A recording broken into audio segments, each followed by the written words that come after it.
Welcome to the College Football Survivor Show, where playoff survival is always on the line. Here are your co-hosts, Doug Lesmerises and Shehan Jeyarajah. And we're back. Happy Thanksgiving week to everybody, which also means it's a rivalry week in a lot of college football. It's Doug Lesmerises and Shehan Jeyarajah. We're getting the podcast out early because, you got stuff to do. You have family coming into town. Maybe you're traveling. We want to make sure you can listen to these podcasts while you're waiting in line shopping or whatever. So we're going to talk about the big games this week in college football, primarily Ohio State, Michigan, and USC-Notre Dame, which are the two competitive games that are really going to impact the playoff race this week. Shehan, I thought we did a really good podcast for Apple Podcast subscribers. Those are the people who are paying $3 a month to get a bonus episode every week, 75 cents an episode, where we ranked the best rivalries of the college football playoff era. We're in the 9th year of the college football playoff era. If you want to listen to that, get subscribed on Apple, and you can do that. But this is cool. I mean, it lines up in a holiday week, and it's just naturally the end of the regular season, and it's not everybody's rivalry game, but it's a lot of people's rivalry game. Like, it is just a fantastic week for college football fans. I don't know how we did it. I don't know if it was Abraham Lincoln or Teddy Roosevelt who decreed that you play rivalry games the week of Thanksgiving, but somebody did it, and it's cool. Yeah, actually, it was Gerald Ford. He was the one who he played football at Michigan and was like, there are too many dang Ohio presidents. Why are there so many presidents in Ohio? I'm sick of it. November should not be about all these Ohio presidents. It should be about Ohio State versus Michigan. Love that guy. Gerald Ford. Great dude. Look at that guy. Yeah, how about that? Fun fact, did you know that SMU Stadium is named Gerald Ford Stadium after a completely unrelated Gerald Ford? Really? Yeah, there's a completely separate rich guy named Gerald Ford who's not the president who paid to name SMU Stadium. How is the name of that stadium not Gerald Ford, not the president, the other guy stadium? Because in the meantime, you're paying all that money and people think doesn't everyone think it's for the president? Absolutely. I didn't know it was. I'd covered countless games at that stadium. It's Gerald J. Ford Stadium. And I did not realize that it was not the Gerald Ford, who's Gerald R. Ford, until Chris Vanini went and did a story out there over at The Athletic. And I was just like, I feel like, what's it called? The Mandela effect, where you just, where we have this collective delusion that turns out is completely wrong. Which, by the way, I always thought it was weird. I'm like, man, I don't think Gerald Ford has any ties down to the state of Texas. Maybe, I don't know. Maybe it's in his honor. I have no idea. But no, completely different Gerald Ford. I love the idea of, because when you pay to name something, right? Like you're hoping to carry on legacy. I love the idea that some rich guy was just like, people need to remember the name Gerald Ford. They need to remember the name. We got to make sure that we have Gerald Ford on buildings. Like that was a concern. So also fun fact about the main Gerald Ford. He actually was the only president to not be elected as president or vice president because he was appointed. That. Yeah. Okay. Well, listen, man. Not everybody was born in the whatever years, decades you were born in. Okay, that's new information for millennials and Gen Z. Excuse me for being alive while Gerald Ford was president. I guess that makes me 150. I was born personally during the Clinton administration. Bill Clinton, the only president from Arkansas, in case you weren't alive when he was president. I think the SMU Gerald Ford should have a nickname so that it's very clear. Like it should be like Gerald Lefty Ford Stadium or something, because the middle initial people don't know. And then people would be like, I didn't know the president's nickname was Lefty. And it'd be like, no, it's the other guy. So if I was that rich guy, I would have given myself a nickname as soon as Gerald Ford became president and been like, okay, right, I'm T-Bone now, right? That's like the Seinfeld thing, whatever. Seinfeld is a show that was on in the 90s before Shehan was born, since we have to place everything in place and time now. Okay, so we're going to do our playoff teams that are in our discussion because we've been narrowing it. And we didn't send out a vote because everybody knows what the deal is. And we're doing this before the committee, but like the committee is not that important this year. Now, it might be super important when it actually matters in the final rankings, if it gets a little hairy, and it might, and we'll talk about that. But we all know what the deal is right now. We all know Georgia's 1. We all know Ohio State's 2, Michigan's 3, and TCU's 4. And so, like, we know what's up, and we know USC is lurking. So we had 9 teams a week ago, Shehan, in our playoff discussion, because those were the only 9 teams that still had a chance to win to get in the 14 playoff, and 2 of them lost. And Tennessee and North Carolina lost. And so we are down to 7, right? It's Ohio State, Michigan in the Big 10. It's Clemson in the ACC. It's TCU in the Big 12. It's USC in the Pac-12. And it's Georgia and LSU in the SEC. Does that feel right?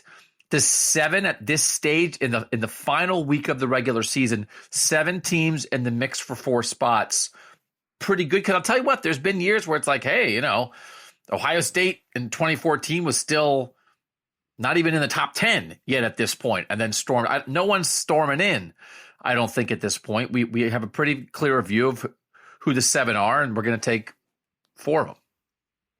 No doubt. I think it makes a lot of sense. I got to say, I am furious at North Carolina. I just absolutely so angry because they did that. One, right after we added them to the college football playoff show for the first time this year. They lost to Georgia Tech, by the way, in just a miserable football game. So first of all, they lost as soon as they got added to these rankings to a team that is not very good and fired their coach. And 2, I had just gotten aboard the, hey, maybe Drake May should win the Heisman bandwagon. And then he went and did that right after I sent out some tweets. And I'm just very angry, very, very angry. North Carolina's dead to me. They're irrelevant. I don't care what they do. They are dead to me. No, just again, for anyone who doesn't understand, people always wonder, hey, the college football sports writers, are you biased? Do you have a team that you root for? There's only one team you root for as a sports writer, and it's yourself. And when someone makes you look silly, then you're mad. Yes. Especially the same week. Yeah. You couldn't have waited a week. You couldn't have waited and let me get my tweets off before you decided to do that. It's not like you're a closet like NC State or Duke fan.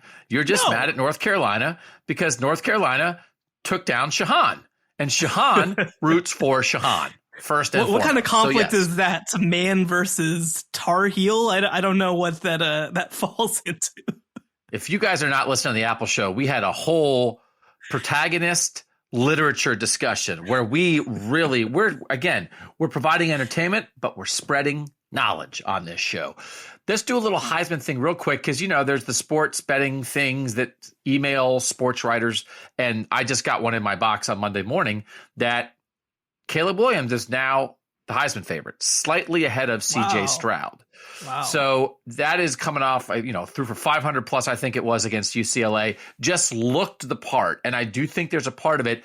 CJ Stroud is a very, very good player. The things that he does best often don't translate into highlights, but he is a very good player, and he is the leader of a very, very, very good team.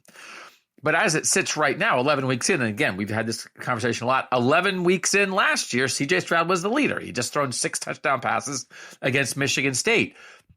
But that's different than where we are because CJ Stroud did not throw 6 touchdown passes at Maryland last week. And it was Caleb Williams who had that kind of game. And if you just looked at it, Caleb Williams looked more like the Heisman winner than CJ Stroud did last week. Now, that's not what it's about. But for a snapshot, that's why he's ahead in the betting markets now, barely. I think one's 10 to 11 and the one's 11 to 10. It's basically a coin flip with those two. But that was real from Caleb Williams, and now they're the 2 quarterbacks who are on the main stages of this because we know J.J. McCarthy matters. Drew Pine is going to matter for Notre Dame. But this is Caleb Williams for USC and C.J. Stroud for Ohio State, who are expected to put on shows and lead their teams to victory in the 2 biggest games of the weekend. And it will go a long way in the Heisman conversation, how they play and how those games shake out.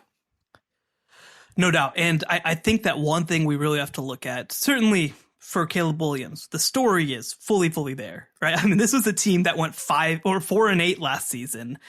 He's come in, they're 10-1 for the first time since 2008 when Pete Carroll was still the head coach at USC. That's how long it's been.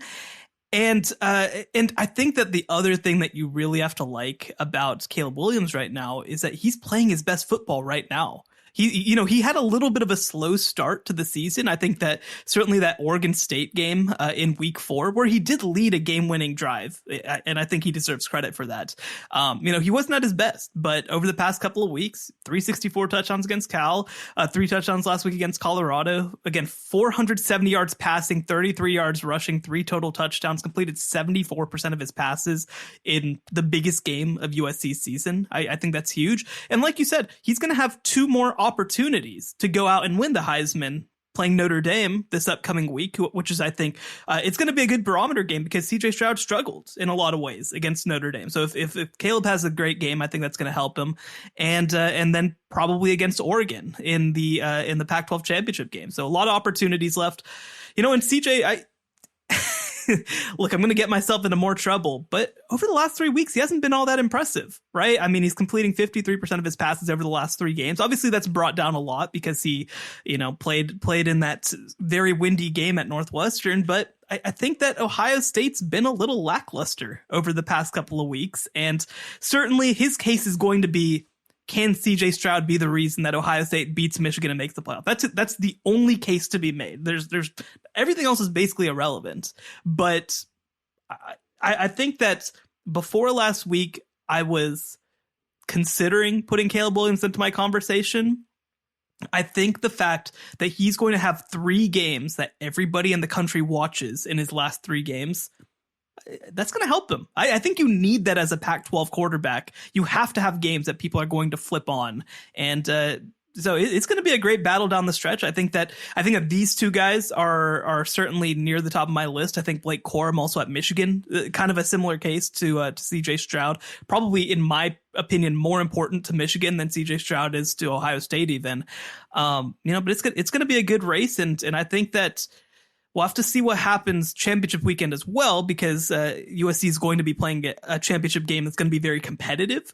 But I mean, the Heisman could be decided this weekend.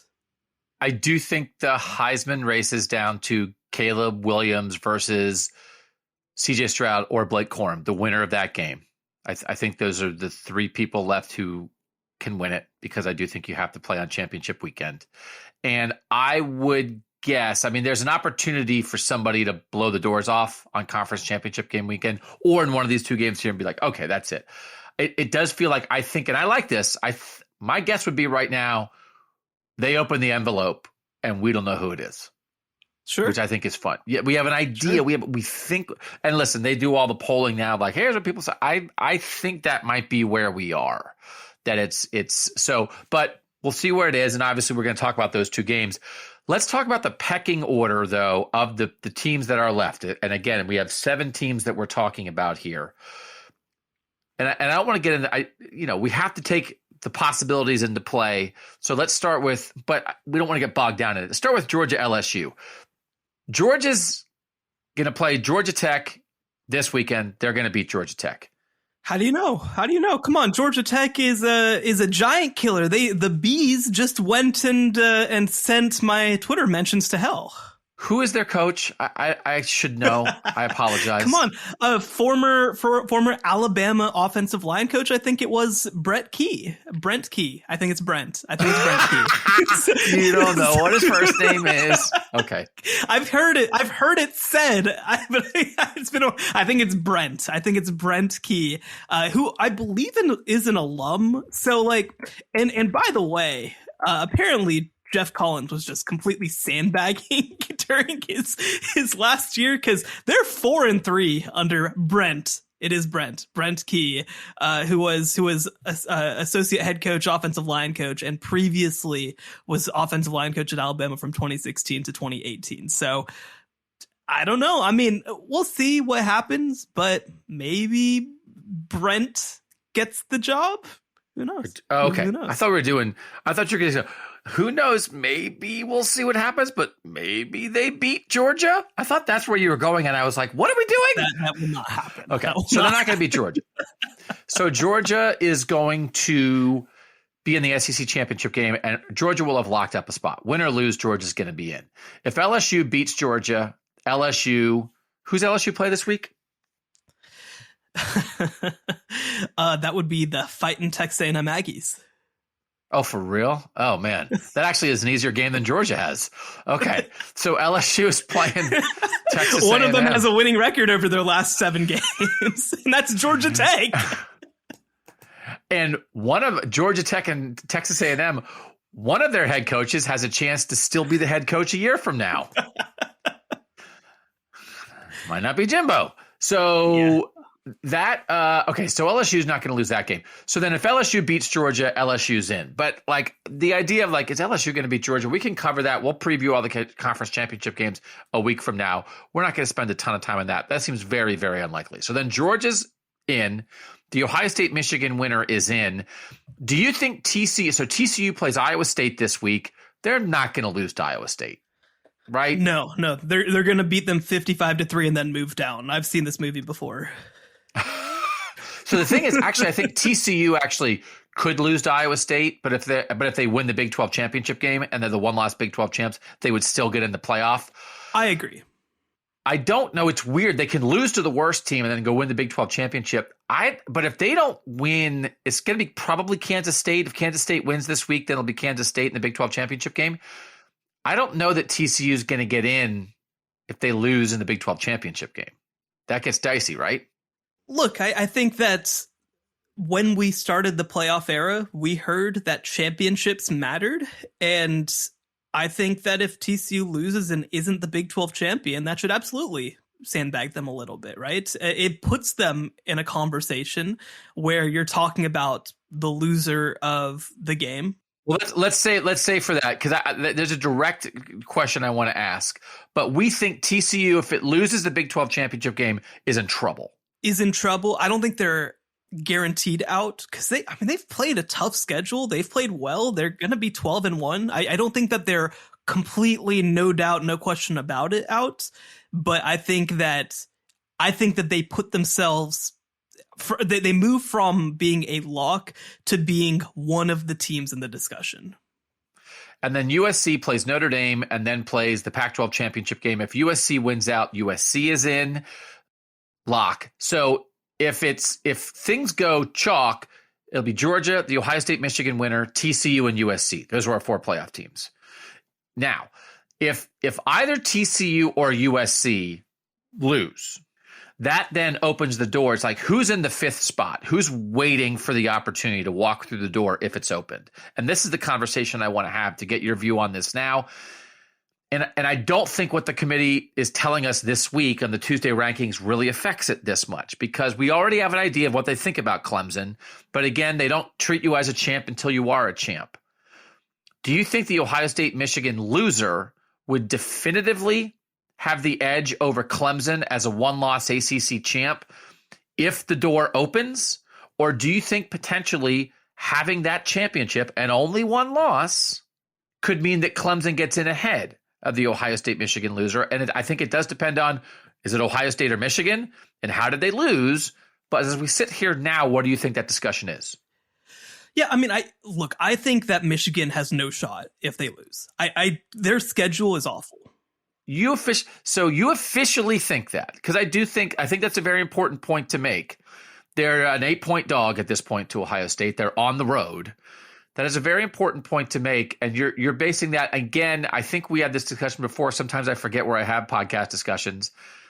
I do think if they look great and barely lose, I think that changes. I think that matters. I think how they lose, and we're not saying Michigan's going to lose, but right now we're having a conversation in that world. I think how they lose would matter. But you think the schedule and the lack of a crown would really come back to bite them in that scenario? I just don't know what their case is at that point, because they would have a good win, a legitimately good top 15 win over Penn State.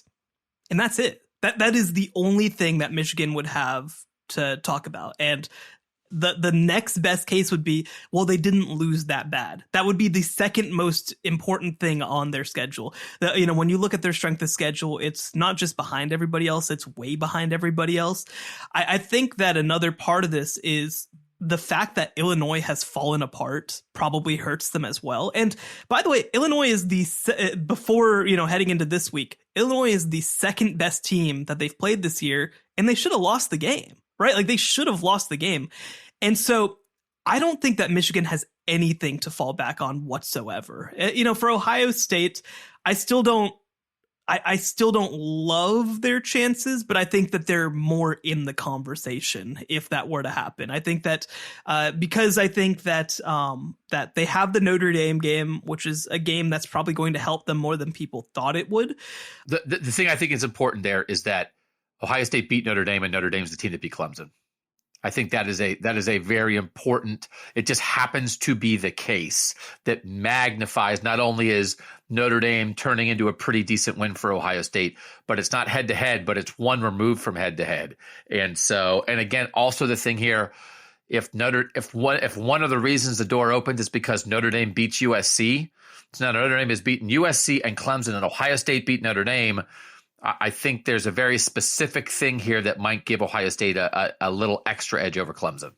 I agree. And so I think that helps. Look, heading into this game, we can talk about how weird and maybe misrepresentative it is, but Ohio State's won all their games by double figures this season heading into the Michigan game, right? Like, obviously last week's game is a little bit of a misnomer because there was that sort of scoop and score at the end, but they haven't really been in a position where they were going to lose a game. Michigan was going to lose against Illinois if not for a couple really fortunate things going right, including a very controversial missed pick play call, which Brett Bielema might have some thoughts about.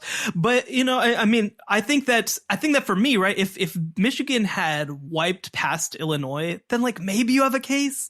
But this will be the third best data point on their schedule is a game they probably should have lost. Like, probably from a win probability perspective, they probably were on the wrong side of that. And so I just don't see a pathway for Michigan having anything, especially when you're talking about Clemson as a team that we're talking about being 12-1 with the conference championship and, being undefeated in conference play. And also, some of these teams have struggled down the stretch. NC State sort of chief among them because they lost quarterback Devin Leary. But, when Wake Forest and when NC State and when some of these teams were playing, and then North Carolina even, these were not bad teams. These were top 25-ish teams that Clemson's played. So I don't think that you can make the case that, well, Clemson's just played nobody at this point. Even Syracuse, Syracuse has gotten kind of hurt down the stretch, but they were a pretty decent team when Clemson did play them. So I think that Clemson just has too many data points. And then, by the way, that doesn't even count TCU, who, as a non-champion hypothetically, who I still think would be certainly ahead of Michigan. And I think that Ohio State would have more of a chance in that room, but I don't think that it's definitive by any point. Also helps Clemson. They're playing South Carolina this week, and all of a sudden South Carolina is more respected because they just beat Tennessee. Right. Totally. That ups that ante for, and again, this is assuming Clemson beats South Carolina. So I do think in the end, I think we know the four that if they win out, they're in. And if the door gets cracked open, I think my order would be Ohio State as the Ohio State-Michigan loser, then Clemson as a one-loss AC champ, then Michigan as the Ohio State-Michigan loser. So I think that is, and then again, it gets complicated because the thing that hasn't happened, again, we saw the 2016 example where Penn State is the Big Ten champ, Ohio State is not the Big Ten champ, Ohio State gets in and Penn State does not. We have not seen a team lose a conference title game and the conference champ doesn't get in, but the loser does get in, which is what it would require if Kansas State beats TCU. That is just a little bit of a bridge, a little bit further to go for the committee. It doesn't mean they couldn't get there, and it's Kansas State's own fault for losing to Tulane and the games they lost. But it's a little tougher, which I think makes TCU's path as a one-loss non-champ that loses the conference title game a little bit tougher. But again, I think the thing we need to keep in mind is that Clemson's still alive. And there was a time when people because once Clemson lost to Notre Dame, the committee, they plunged down the committee rankings. That was like, they're done. But there's only 7 teams on our board, and they're 7th, but they actually might be 6th, and it might not need to be all that much crazy stuff to have happen. One thing that I am very curious about is, one of the things that we've seen with these conference championship games outside of the SEC is that in the divisional championship games, we really haven't seen very many actually competitive games, right? We this year we're gonna get the winner of winner versus 2v3 against Iowa, a team that's probably in the 40s or 50s of rankings, right? North Carolina is probably going to be a little better than most, but most of the teams that Clemson has played are miserable. And so we are in a situation now where without divisions, and this would have been the case in the Pac-12, even if they had kept divisions, because Oregon and USC are probably going to be those teams, and they were historic North and South teams. But that's one thing that I'm going to be very curious about with a TCU Kansas State game too. You talk about a loser never getting in. We haven't really had a game that's as competitive in a little while as probably what a 1v2 would be in a divisionless setup, So I don't know exactly how the committee would handle it. Obviously, I think that TCU should probably try their best not to lose that football game and find out, because they might not like the answer. But I am curious if that does sort of factor in when we do have these legit 1v2 type matchups, whether that does impact how the committee views it versus a situation like Ohio State or Michigan playing against a miserable, 7-5 type Iowa team. I misspoke. 7 teams left. LSU's 7. Clemson 6. But Clemson might actually be 5 if Michigan loses to Ohio State and it isn't that close and all of a sudden. So Clemson once upon a time seemed very unlikely. It's not all that unlikely for Clemson at this point. Okay, we don't need to you guys know what's up. That's who matters right now. This is a playoff show where we have playoff discussions. We're not going to bother with our rankings and all the other, kicking in and whatever. North Carolina and Tennessee are kicked out. We're down to 7. Of course, nobody else is getting in. And you guys know what we think about these teams. So when we come back, we're going to dig in on the 2 games that really, really matter this week. Don't miss the College Football Survivor Show bonus episode this week. Available only on Apple Podcasts. The great part about this rivalry is that it's almost Saban versus Saban. You get old Saban versus new Saban in some ways, and that's not to say that Kirby Smart doesn't have his own identity, but I think that it's just fun to watch those styles mesh with each other. It's fun to see those styles fight with each other, and I think that, again, this rivalry is not going to go away, regardless of this game not happening in 2022. You had English class, literature class, in school, right? You ever read books? I have read books, yes. Wasn't that a thing in 7th grade? I don't even know what it's called, but it's in a novel with the protagonist. It can be man versus man, man versus nature, yes, right? Yes. Or man versus himself, right? That was always the one I was oh yeah, man versus himself. Oh. That actually is my number 2 rivalry, is Bama versus Bama, because it's man versus himself. Oh. No, I'm just kidding. I love man versus himself. Everything I wrote for the next 20 years was man versus himself. And then it's just in your own head. And it's at some point, could you find another man? Subscribe now on Apple Podcasts for exclusive College Survivor Show bonus episodes. All right, so let's start with Ohio State, Michigan. And we've had a lot of conversations about J.J. McCarthy, the Michigan quarterback. And this is a very interesting situation where there's clearly Ohio State's better at passing it, Michigan's better at running it. The Blake Corum injury last week, and again, we're recording this early in the week on a Monday. Blake Corum hurt his knee, left the game, came back in the second half, played one play, and then said, it's not great. But he was walking. He was delivering turkeys, doing charity work on Sunday. He was walking under his own power, which at very least is a good sign. He said, I'm fine, but it was kind of vague about it. So it's not a definitive thing. It certainly really matters if he's going to play. Knowing nothing, my guess is this seems maybe like the kind of thing that you slap on a knee brace and he tries to go. And maybe he's not quite himself, but maybe he's close enough to himself to be able to do it, not put himself at risk. But it's the opposite sides of this, right? We know Michigan can run it when they're healthy. We know Ohio State can throw it when they're healthy. The opposite sides are really intriguing. And one of the things that's really, as it turns out, could really matter is I think Ohio State might have to play a true freshman running back in this game.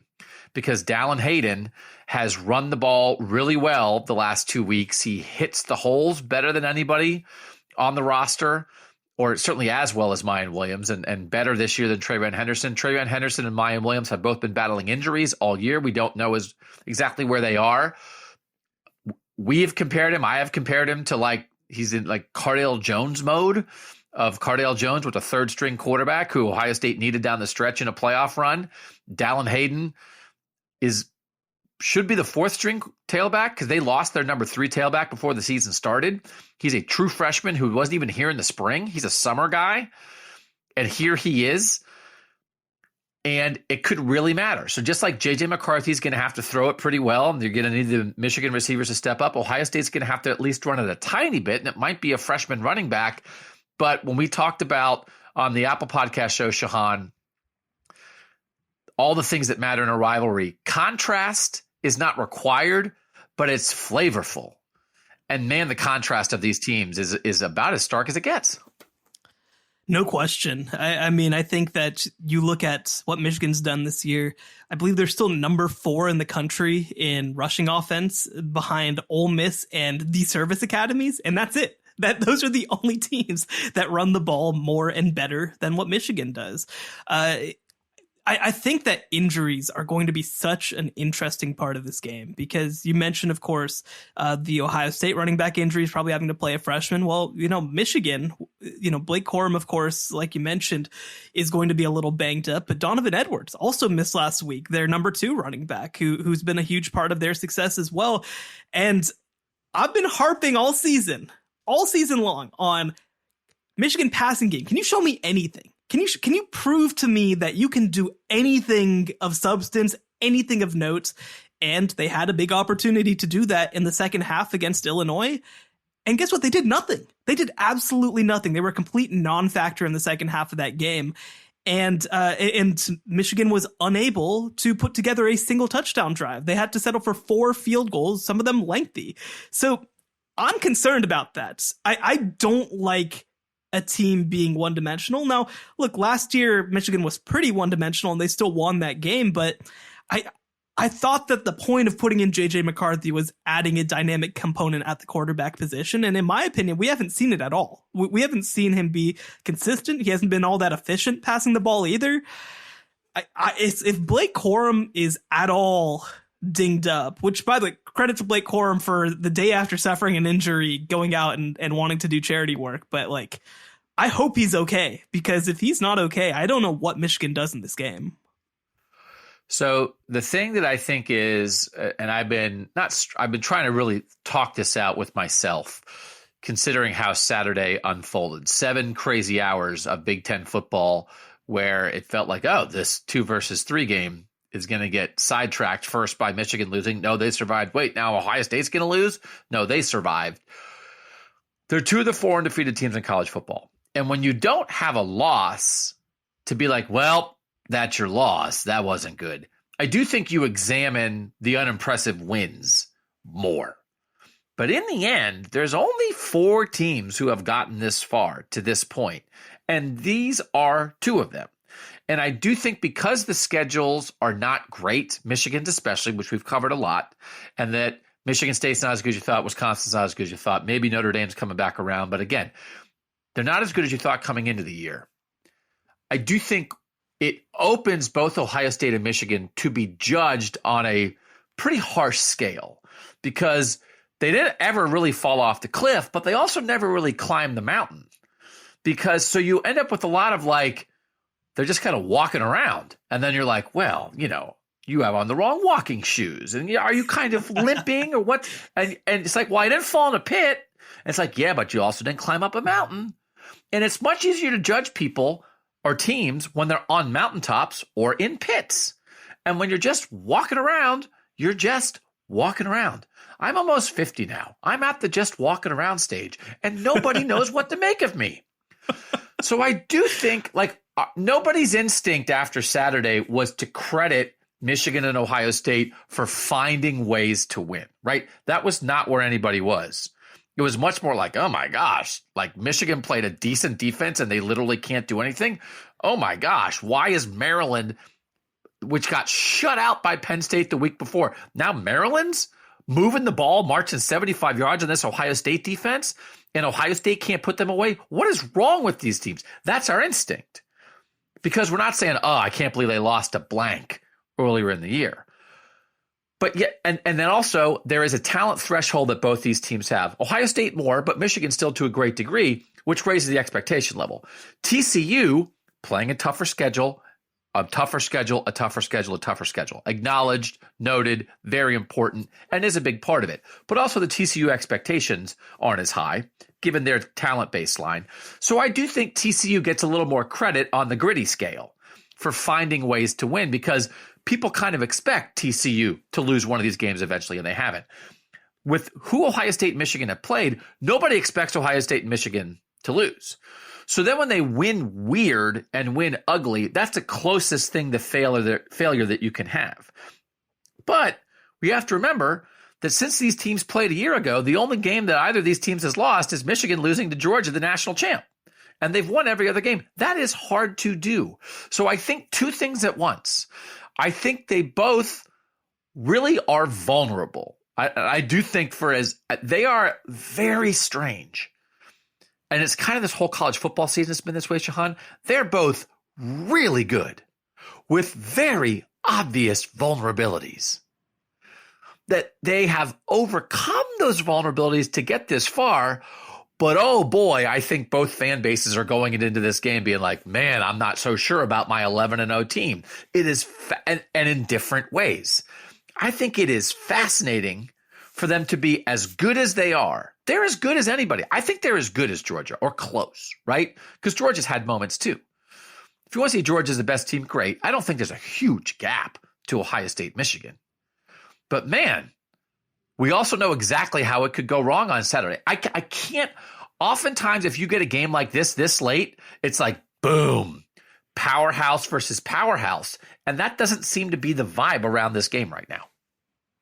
I think the thing for me, though, is that we have not seen them, either of these teams, really, outside of, I mean, look, the Notre Dame game is going to be something that Ohio State will be able to hold on to at the end of the year. But that's the Notre Dame team also that lost to Marshall, right? So like they're kind of a different team now than they were in week one. So even that's a little bit of a weird sort of comparison to make for me. But all that to say, we have absolutely no idea how either of these teams will react to even a team that's in the top half of the Power Five. You know, the only game basically that either of them has played against that sort of competition is against Penn State. And now, you know, Michigan ran all over Penn State, but Ohio State looked kind of ugly for a little while. And I think that that's sort of the thing that concerns me personally is we feel like we have this good idea of what these two teams are until they play anybody of note, not even like an awesome team, not even a top 5 team.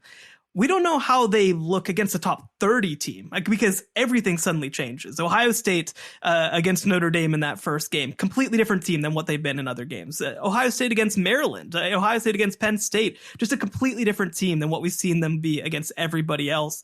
And Michigan, you know, they play their sort of first great rush defense this past week, and they can't do a whole lot. And so I think that's the thing to me is we don't know how either of these teams is going to react to being encountered with legitimate scheme and talent and great coaching, because they haven't really had to do it at any point this year. Now, that doesn't mean that they can't. But what about Penn State? What are you dismissing their Penn State wins? I mean, because you're saying like, well, yes, Penn State. Then he said something about top 30. Penn State's like the 9th, 14th best team in the country. Like, that's a real team.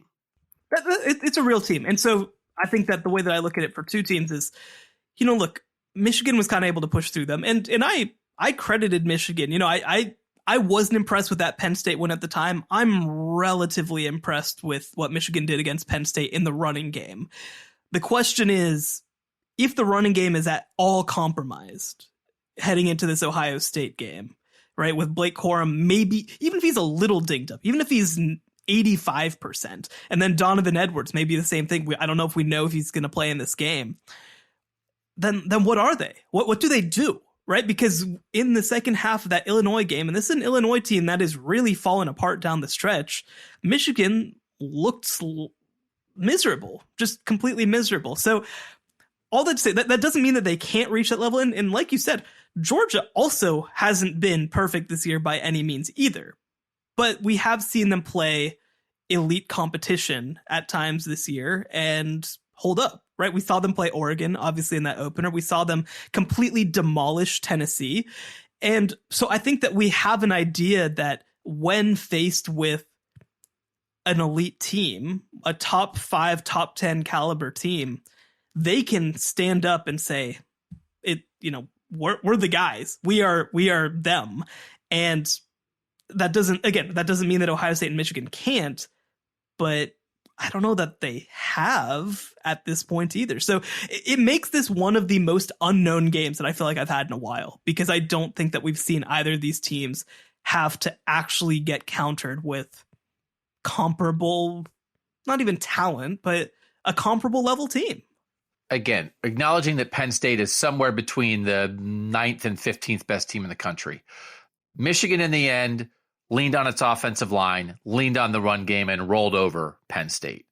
Ohio State, in the end, takes the field, trailing in that game with 9.5 minutes left, but then throws the ball to win, right? And they had Joey Porter Jr. is a really good corner. Penn State is a really good secondary, and Ohio State was able to throw the ball to Marvin Harrison Jr. sort of at will in that game when they needed to. So I do think the thing that's interesting there is the best team they played, and those are the only 2 games Penn State's lost, and they've looked really good in a lot of their other games.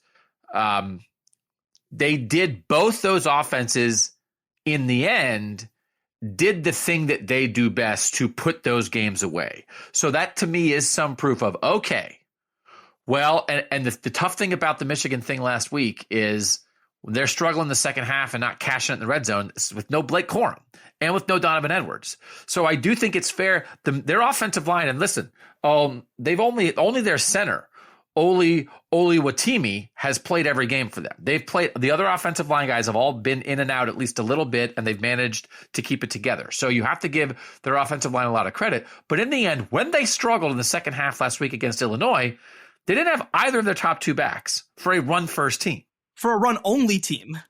Yeah, that's gigantic. That's gigantic. We don't think they'll be that against Ohio State, that they would be completely without both Corum and Edwards. So I do think that matters. And so I do think there's a world where it's been a little bit of a goofy year for both of them, but I do think when they were pushed offensively, you saw the best version of Michigan take care of Penn State, and you saw the best version of Ohio State when it was needed in the final 10 minutes take care of Penn State. And I do think, as much as I think there are vulnerabilities for both these 2 teams, my guess is that those are the 2 offenses that show up Saturday. Now they're going to face good defenses. I think these are both top 20 defenses for sure. I think they might both be top 10 defenses. I think statistically you can find a world where like Michigan's like a top 5 defense for sure, and maybe Ohio State is too. So it's not going to be easy. But in the end, Shehan, as you think about this, when you this showdown, and let's just keep our fingers crossed for Blake Corum, because everybody wants that. I think Ohio State fans want that. We want Blake Corum. Best of luck to him. Do you expect in the end that these teams both do their thing and look good? Or does it feel like, oh, okay, well, they are pretty good at the thing they do well, but they're so uncertain at the other thing that the defenses force them into awkward positions, and now Ohio State can't run it, and Michigan can't throw it, and all of a sudden they look a little scattered. And you'll give credit to the defenses for that. Is your guess that this game unfolds strength versus strength? The offenses both look good, or that in the end it turns out maybe they were doing a lot of their work against bad teams? So both of their plan A's are going to impact this game, right? They're not going to be eliminated. But I do think that this game will be decided by their plan B's. And that's why I lean Ohio State in this game. Because I think that even with Trayvon Henderson not playing at his best, we saw Dallin Hayden last week.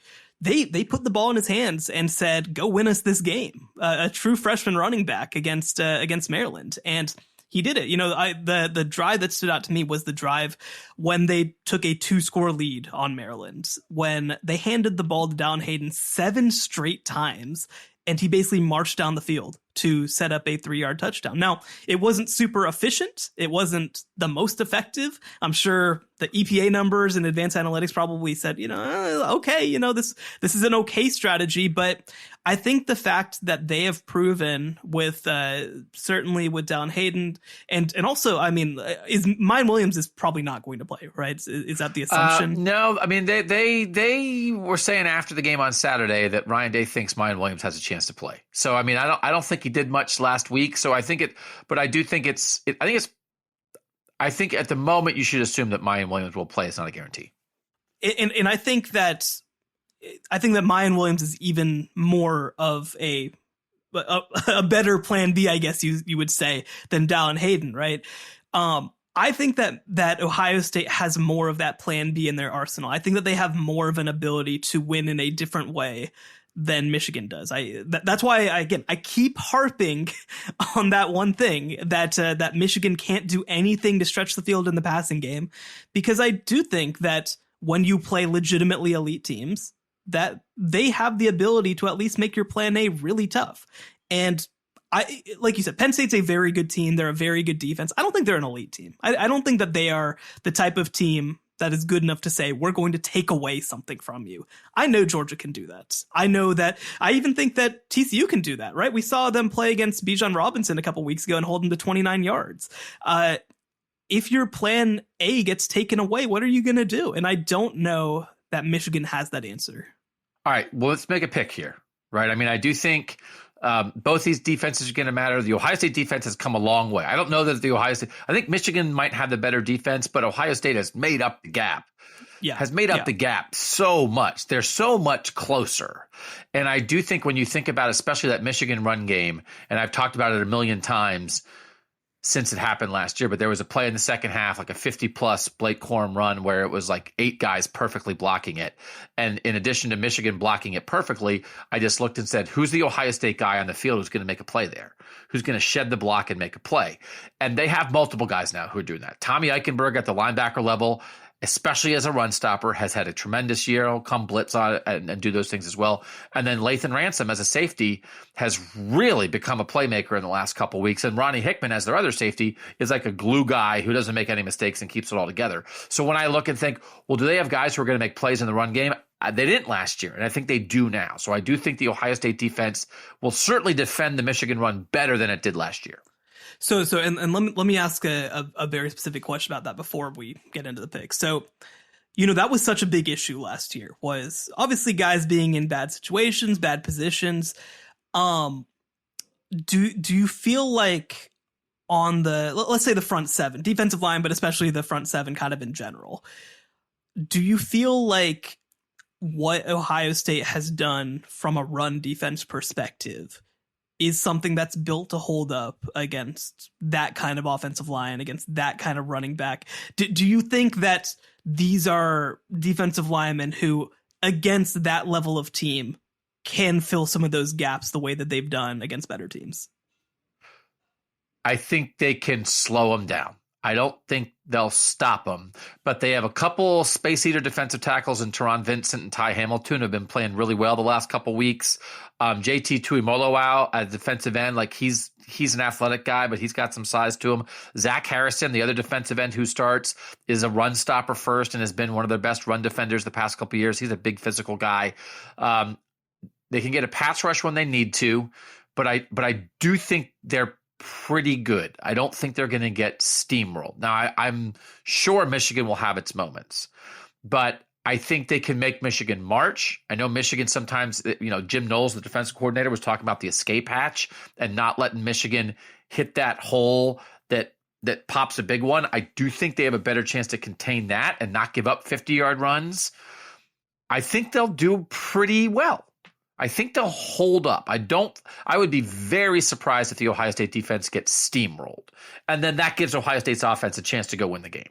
Now, they're not going to shut anybody down. I don't think you shut down Michigan. And these are not stacked with All-Americans everywhere to do that. But I think there's reason to believe in the Ohio State much more much more than a year ago.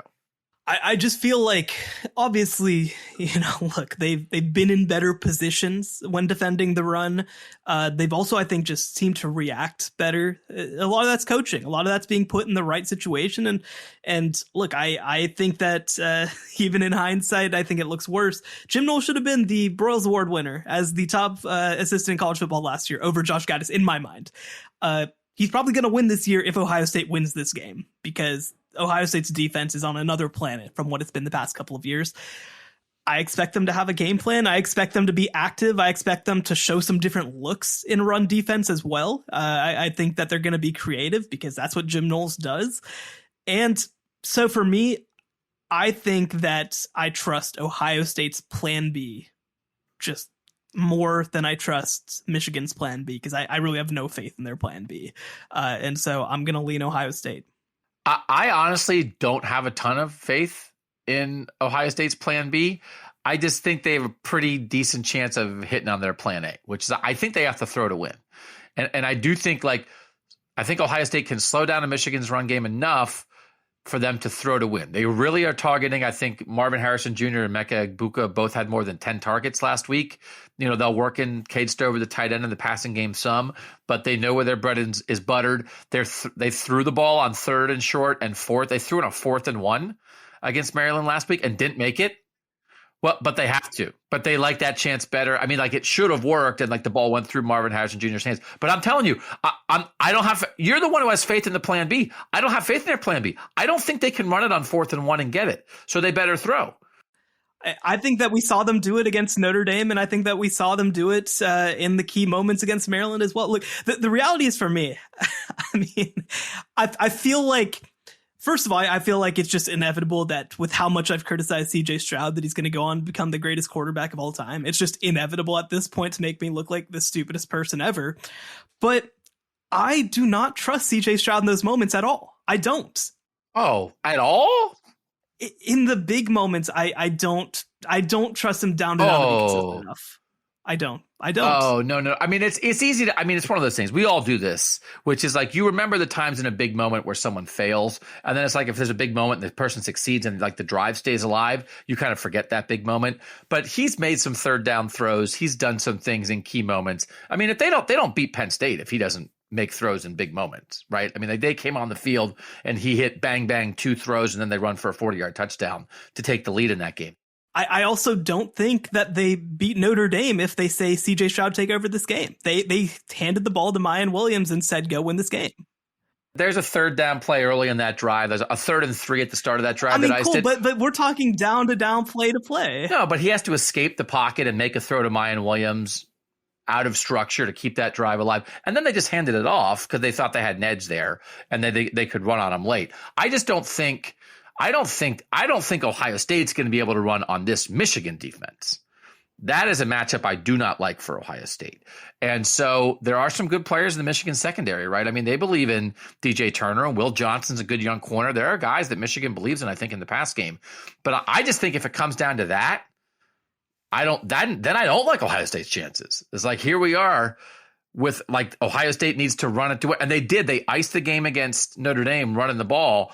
I don't think there's a version, but Notre Dame didn't have the offensive firepower that Michigan has. So I do think it is going to come down to the basics of Ohio State's got to throw and Michigan's got to run, and whoever does a better version of that. I do think Ohio State's going to win. I'm not going to pick a specific score right now. I think it's 8 around that for the betting line right now. That does seem about right to me. I think it definitely could be a 1-score game. I do think, Shehan, I do think the emotional part of this matters because Ohio State's been trying to Michigan in the past. Michigan had that revenge tour a couple years ago and it didn't go well for them. I thought Michigan for a long stretches when they've been losing to this to Ohio State has not been able to manage the intangibles. And I think it hurt them.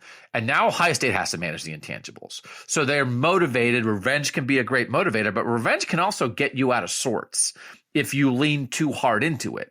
So I haven't seen anything so far that would lead me to think Ohio State's not handling this right, but I'm not sure. It's a weird spot for them. And if they're so eager to avenge something that they don't, do what you're supposed to do on the field, I think it could be so I had that in the back of my mind of, I think football versus football, I like Ohio State.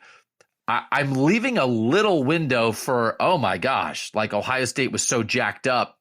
They're down 17-0 before anything started because they made some weird mistakes because they were trying to avenge a loss. So let me ask one more specific question. So David Ajabo and Aiden Hutchinson ain't walking through that door at Michigan, right? They are not that kind of pass rushing team this year. They are a good pass rushing team, but not like that. That was one of the great pass rushing combos that we've seen in years. Will Ohio State be able to protect CJ Stroud to where 90% of the time he is working in structure? Because that's where I have issues with CJ Stroud is I don't love him. And part of it is, look, the tier that we are comparing him to is Bryce Young, Caleb Williams, Drake May, that tier. That is the bar. And so when I say that I don't trust him, it's not that I don't trust him more than I trust JJ McCarthy. That's not the question. It's, do I trust him to be a Heisman caliber #1 draft pick like he's being talked about, even in the mode of a Justin Fields, right? Even that level, right? Do I trust him as much as that? And that's where I have issues. Yeah, no, his escapability is not in the same level of Bryce Young and Caleb Williams and Justin Fields and guys like that. So he has to win pre-snap. He has to win by identifying things and getting the ball out. And it's not that I need him to run, to be clear. It's not that I need him to run. That's not the point. It's that even if it's just stepping up, I don't feel like I've seen that well enough. I do think so. Last year, the problem was, Ohio State, I think the offensive line felt pretty good about running the ball last year. And then when it got down to brass tacks, they couldn't protect in the Michigan game. I do think they feel like they can protect this year. I don't know if they'll be able to get the push and run the ball consistently. Like that's kind of been the thing this year, that they're just not moving people enough in the run game. But Paris Johnson Jr. and DeJuan Jones are two of the better tackles in college football. And again, Mike Morris is a good player, and Mozzie Smith is going to be a problem inside for Ohio State to deal with, but it's not Hutchinson and Ajabo. So I do think, which is why, again, I think they have to throw. I think he might. I think a version of an Ohio State win here is like CJ Stroud throws for 450. And it doesn't mean that Ohio State gains 700 yards. It's like CJ Stroud throws for 450 and they run for 96. I just don't, they want to be balanced, but it's like, great, you want to be balanced, but like, this is kind of what you do. What's the weather out there like right now? Is it windy? No, I know, that's the thing. We were writing, that's real. Yeah. That's real. Totally. Like 40 mile per hour winds. I don't know who I'm picking. Like if it's not 40 mile per hour winds, I'll pick Ohio State. So you and I are both going to lean Ohio State in this game. I do think it's competitive, and I would expect that they play like everybody plays well. You can see the vulnerabilities, but I think they'll lean into what they do best, and I think it'll be a high level competitive game, which would keep the loser at least in the conversation for a playoff spot. So we'll both take Ohio State. So we're both picking Ohio State, but I will say, like, what is the percent chance that you give Ohio State versus Michigan? Because, look, it's easy to say we're picking one or the other. Like, how much would it surprise you if Michigan came out and won convincingly? It would not surprise me. Yeah. So I think it's like 70-30. Okay. I'm at like 60. I'm at like 60 because I really don't know how either of these teams are going to react to that moment. Because maybe, I don't think it's out of the question that Michigan, especially if Corum and Edwards are healthy, comes out and not does what they do to all the way to Penn State. But I do think that it could be in that caliber. Like, I do think that they could potentially come out and run all over them. Yeah, I think you have to leave them for that. Michigan's good. It's like, hey, how can you be at 90% against an undefeated third best team in the country? I don't know how you would be there. I don't think I'd give Georgia 90% against Michigan, right? So this is not a shot. These are two really good teams. I would say 70-30. Looks like there's rain potentially in the forecast. Okay, temperatures. I don't have a wind forecast yet. So, okay. That's where we think about Ohio State, Michigan. When we come back, we'll dip our toes in a little bit to USC Notre Dame. We'll do it next. The College Football Survivor Show, where playoff survival is always on the line. Lesmerises and Shehan Jeyarajah back. I know there's this thing of like, I just don't know if USC, if they're going to get through these last three games, three highly competitive games, UCLA, Notre Dame, Pac-12 championship, undefeated. I don't know that Notre Dame is the right formula to beat USC, though, because I think lots of people have real doubts about the USC defense, but I'm not sure Notre Dame is going to make them pay for that. I don't know that Notre Dame can't play the kind of game that Dorian Thompson-Robinson and Zach Charbonnet and UCLA played last week, right? They're not going to play the kind of game that Utah and Cam Rising and Dalton Kincaid played in that game when USC lost. Like, I don't think Notre Dame can score in the 40s, which I think is the best way to beat USC right now. So I'm not exactly sure how much I think Notre Dame has that great of a chance in this one. Yeah, I will say one thing, too, is that when Jordan Addison is healthy for USC, they are basically unstoppable offensively. I mean, they are just so unbelievable when he's a big part of their game plan. His numbers were great last week, 11 catches for 178 yards and a touchdown, but I don't even think that takes into account how impactful he was on that game. I mean, he is just somebody who stretches the field for everybody else. When you saw Caleb Williams have some of his struggles, it was during that time period when Jordan Addison was missing games. He actually, even at the end of that Utah game, when Utah went for 2-point conversion, won and handed USC their only loss, that was when Jordan Addison suffered his injury and missed sort of the last half of the fourth quarter of that game. So I think that if Jordan Addison's healthy, I just don't know that Notre Dame has the ability to completely stop this team and slow down this team enough. One thing that will be instructive is looking at Notre Dame's win over Clemson. You know, Notre Dame ran for 263 yards and 2 touchdowns in that game. They basically just handed the ball to Diggs and Estime, their running backs, and said, get out of the way. And maybe that's how they try to control this game, is they try to limit possessions and make life difficult. But Drew Pine threw for 85 yards in that game. I don't think that's going to be good enough against the USC offense. I just don't. A big part of Clemson losing against Notre Dame was that their offense was held to 281 yards and 14 points. And that's just not going to be the case. I think that you have to assume that USC's offense, worst case scenario, scores 35 points. I think you have to set the benchmark there. And the question is, can Notre Dame find ways to get to that point? It could come through great defensive plays. I think that's going to be a big part of it. Interceptions, pick sixes, special teams plays. I think those are all in the cards. And I will say, USC is due for a bad turnover luck game. They have been unbelievable from a turnover perspective. But part of it is that they just take care of the ball. Like, part of it is that they just don't put the ball in harm's way. And I don't know that Notre Dame necessarily has a way to do that. Another thing that I will mention, look, USC has leaned so much on Travis Dye this season. He's out for the season. And so I don't know if they're going to be able to run on this defense. Austin Jones, a running back at USC, had 120 yards last week, but UCLA's defense is not Notre Dame's defense. I think they're going to struggle to run the ball in a big way. And a lot of this is going to be on Caleb Williams. But if it's Caleb Williams versus Notre Dame's run game, I'm taking Caleb Williams. I'm kind of coming around and kind of wanting to see Ohio State versus USC in the playoff. It would be fun. It would be a lot of fun. You might need, if Ohio State wins and Ohio State's the 2, I guess USC, you might need I don't know. USC would have to jump TCU to get to the 3. Yeah, no, if TCU wins, they're the 3. Yeah. So that, because you want this Lincoln Riley, Ryan Day, Caleb Williams, CJ Stroud kind of matchup. Have we gotten a Lincoln Riley, Ryan Day game? Because No. we got the Lincoln Riley, Ryan Day offensive coordinator game in 2017, but not as a head coach, right? Right. Well, Lincoln Riley was the head coach that year. But Right. But Ryan Day was. wasn't. Yeah. Ryan Day wasn't. Right. And we have not seen it in the playoff. As much as Ohio State and Oklahoma have both been in the playoff, they have not seen each other. So I think we kind of want to see that. We're going to see it in the Big Ten. Like, it's coming anyway. Ryan Day, talk about rivalries. We did a great in the Big Ten. The Apple Podcast show that we did this week was really good on the best rivalries of the college football playoff era. Ryan Day, Lincoln Riley, if they stick around, could head that way, because they're going to be playing in the regular season, conference championship games, and then maybe again in the playoffs. So that could be really fun. I do think as much as I think all the doubts about the USC defense are real, they had a lot of good turnover luck early. that let them win while the offense figured it out. Then the turnover luck hasn't nearly been the same level lately, and the offense has figured it out.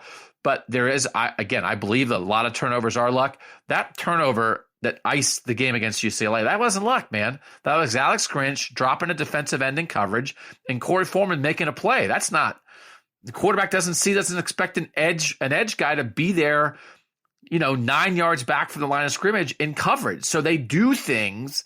They do things. They trick you. I mean, that's how you got to play with the minds of college quarterbacks. So I do think like that idea, because that's what everybody said. USC cannot get a stop here against UCLA. They're not going to stop them. They're going to have to get a turnover. And then Alex Grinch made a play call that got a turnover when they had to have it. So it's not only luck, but it's just not the right formula. Now, the one thing, I'll tell you what, Marcus Freeman, you know what's a good way to practice for USC? Play Ohio State. So Marcus Freeman, Tommy Rees, that first game, they slowed it down. They limited possessions. Ohio State, we're saying, hey, you think USC is going to at least score in the 30s. Ohio State scored in the 20s and barely got in the 20s. So if they can play that kind of game, Ohio State in that game did, because Ohio State's defense is better than USC's defense. Ohio State did a really good job on Michael Mayer, Notre Dame's best skill guy in that game. I don't know. That's what they're going to try to do, Shehan. I just think it's, at this point in the year, USC is fully formed. Ohio State was not fully formed at that point. But that's the formula for Notre Dame, is play an Ohio State style game and then against a defense that's not as good as Ohio State's. I don't know. It's not my instinct. It feels like a bad matchup for Notre Dame. But they made it interesting in week one. And so I think maybe there's an outside shot, but it just feels like the wrong matchup. I just think that it's much more likely that the Pac-12 championship game against Oregon would maybe be the scenario where, all right, now Caleb Williams and Bo Nix are in a last guy who has the ball wins the game scenario, and that's a better way to try to beat USC. I'm curious. One of the things when we talk about turnover luck is, for me, fumbles are luck. Fumbles are, you just drop the ball, you get in a bad position. I think you can scheme up interceptions a little more. Would you agree with that? No, I think there's a way that you can play, right? There's a decision you make about how you're going to play, how often you're going to drop guys in coverage and disguise things. Are you going to bail in coverage? Are you going to play off coverage and let guys break on the ball? Or are you just going to man up and follow guys around and then you're knocking balls away, but you're not getting picks? I think you can make decisions about how you want to go about it. So I agree with you. Yeah. So, and with that said, USC's got 25 turnovers gained, which through 11 games is pretty ridiculous. 18 of them are interceptions, right? So I think that a lot of that is stuff that they're doing. Now, look, you don't get 18 without some luck as well, right? But I do think that this would be a double-digit turnover team in the worst of times from an interception perspective, because of what they do, because of the dynamic players that they have. And this is a maintenance mode USC defense. This is we don't really have the talent as yet to be good at defense. So let's just try to do things that give the ball back to the offense, because nobody can really deal with that at this point. So, and now the question is, can they force Drew Pyne to throw the ball? Because Drew Pyne didn't have to throw the ball against Clemson. He didn't at all. And if they're able to just run over USC, which is potentially in the cards, it's not ridiculous to think that might be the case, then I think that makes the game a little bit more difficult. But I do think that ultimately USC is just a better team. I think they're more dynamic. I don't think that Notre Dame really has enough answers for them. And I think that USC does run away with this game. In the end, we talked a lot about Notre Dame in the preseason where we didn't have Notre Dame in our playoff mix. And we're saying, man, they're playing like 4 humdinger games. And it turns out that they lost to Stanford and Marshall, which you wouldn't have predicted. Right. But we were looking at Ohio State, Clemson, BYU, and USC for them. They played with Ohio State. Ohio State had to win that game in the fourth quarter. They beat BYU. They beat Clemson. And now here they are. They are 5.5-point underdogs to USC in this game. By the way, latest line I did just look, 7.5. I think it was 8 originally for Ohio State, Michigan, down to 7.5. So I will take USC here. I guess I would give the points in both these games. As I said, I think I said Ohio State, Michigan, 1 score. I guess if I had to come down to it, I think it's a close game the whole time, but I would give the 7.5 with Ohio State, and I would give the 5.5 with USC. Where are you? I think we're both picking USC, but what, do you think it'll be close or no? I think USC covers. The funny thing about it, and just because of the amount of points, I think if Ohio State wins, they cover the line. I just think that's how it'd work out. But, USC or Ohio State's just one of those teams also that if they win, then it's because maybe they add a late touchdown at the end, right? They just kind of keep pile on points. late. Yep. Right. It's like that Maryland game last week where it's like, Maryland had the ball with a chance to win the game with a minute left, but actually it ended up being a double-digit victory because of that's how it worked out, right? And so I think that's more of Ohio State's path to covering. I would take Michigan and the points because it's just such a big line, and because I think that Michigan absolutely can win that game. So just when you're talking value, I'd probably go with Michigan. I think USC wins by more than 5.5. I think it ends up being a 10 to 14 point type game. All right, those are our picks for this game. A week from now, we will be back to discuss everything that happened and then to preview conference championship weekend. We hope you guys all have a great Thanksgiving with your friends and family. We know we got some new listeners last week on this podcast. So if you're new, we hope you are back. We hope you're telling friends. We hope you enjoy it. And you can try our Apple Podcast episodes. Again, it's $3 a month for that subscription. That gets you 4 bonus episodes every month. So it's 75 cents an episode.